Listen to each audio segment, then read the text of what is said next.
Ngayon po magigisa tayo ng mantika, ng bawang at saka sibuyas para tayo magluto ng pansit. Yan. Isa muna na. Maraming sibuyas ang aking ginamit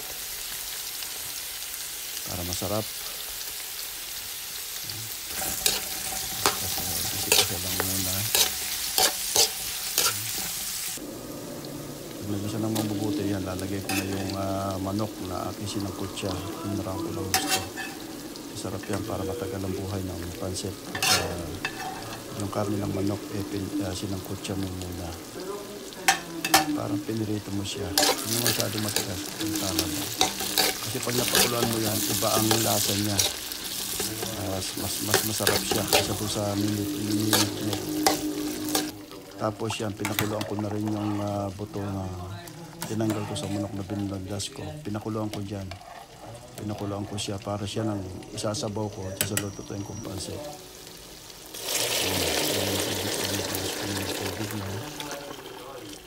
Para hayaan ko muna siyang kumulo dyan at lumambot yung manok. Paminta, lagyan ko ng paminta. Toyo. Samsung J4 Plus po.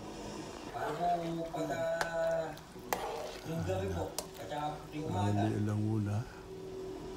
Tapos hintay lang na lumambot yung manok. Tapos yan, lambot na yung manok. Pagkaya ko na yung bihon. Special bihon yung ginagamit namin dito eh. Okay lang, tama yan. Ilalabas natin yung ating sama ng loob. Pero dito wala na to talaga. Pagka magkakaroon ko muna ng konti. Tsaka ko mamaya sasapay na yung carrots. Hindi ko na ginigisa yung gulay. Yan, lalagay ko na ang carrots para sabay sa pagluto ng pansit, noodles niya. Mamaya ko ilalagay ang kanton.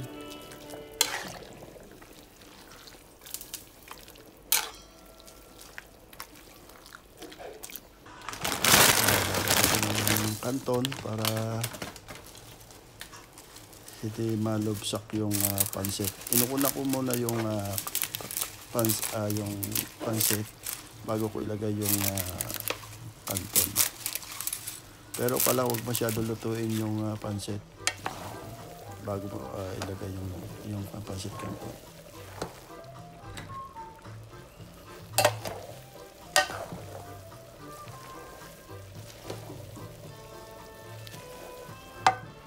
Halo ko lang.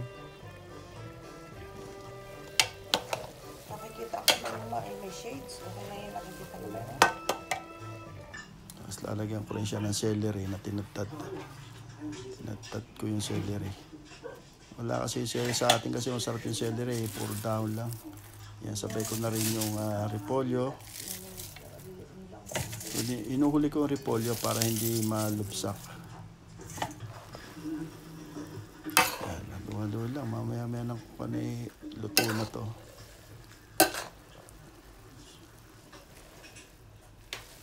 Ganyan ang na pagluto. Kung di rin ako naglalagay ng kung ano, basta ako pag nagluto ko ng pansit na may kanton, dalawa lang sinasab ko sa gulay.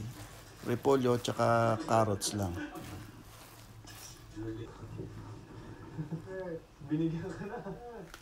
So, yan, luto na ang ating pansit with canton. Hanggang dito na lang po ang aking video. Sana nagustuhan po ninyo. Huwag po kayong magsawa sa subaybay ng aking mga video. I-click ang notification bell at mag-subscribe po kayo.